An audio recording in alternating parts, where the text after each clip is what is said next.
नमस्कार, मैं हर्षा एक बार फिर आप सभी का स्वागत करती हूँ कहानियाँ सुनी अनसुनी में। आज की हमारी कहानी का शीर्षक है ईश्वर का धन्यवाद। एक राजा थे जिनका नाम था सूर्यसेन।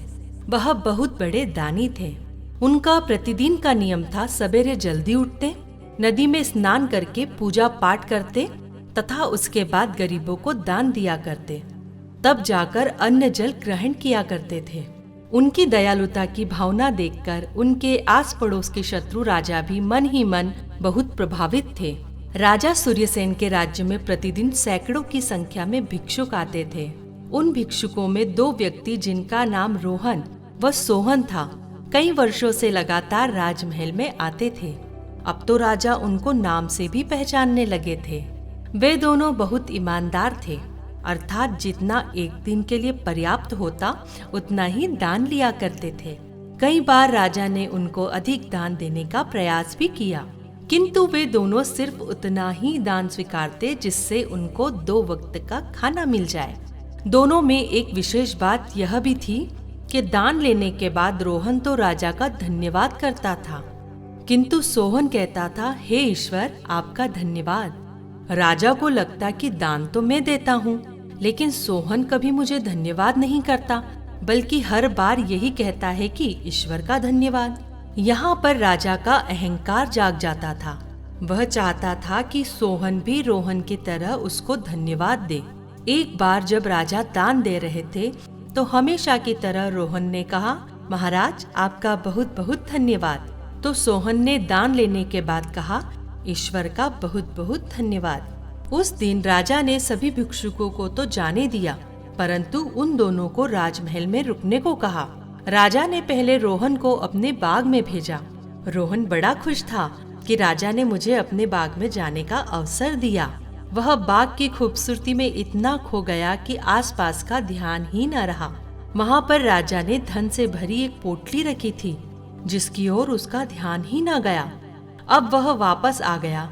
राजा ने पूछा कि क्या तुम्हें वहाँ कुछ मिला? रोहन बोला, नहीं महाराज, मुझे तो कुछ नहीं मिला, लेकिन बाग बहुत ही अच्छा था। अब राजा ने सोहन को वहाँ भेजा। सोहन मन ही मन ईश्वर को धन्यवाद देता हुआ बाग में घूम रहा था कि उन्होंने उसे यह अवसर दिया कि आज राजा के बाग में घूमने का मौका मिला। वह बड़ा सतर्क होकर वहाँ चल रहा था। तभी उसकी नजर उस पोटली पर पड़ी जिस पर रोहन की नजर नहीं पड़ी थी। वह वापस आया और वह धन से भरी पोटली राजा को दे दी। अगले दिन राजा ने रोहन को एक बड़ा सा कटहल दिया और सोहन को मात्र कुछ रुपए दे दिए।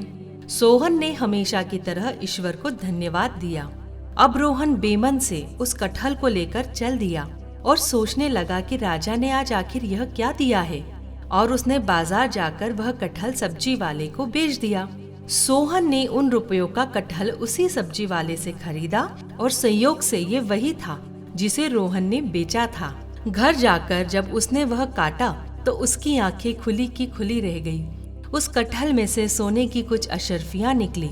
अगले दिन भिक्षा के लिए अकेला रोहन ही राजमहल पहुंचा तो राजा ने उससे सोहन के बारे में पूछा। रोहन ने राजा को बताया कि अब वह नहीं आएगा, उसे कहीं से सोने की अशर्फियां मिल गई है। अब वह एक अमीर आदमी बन चुका है।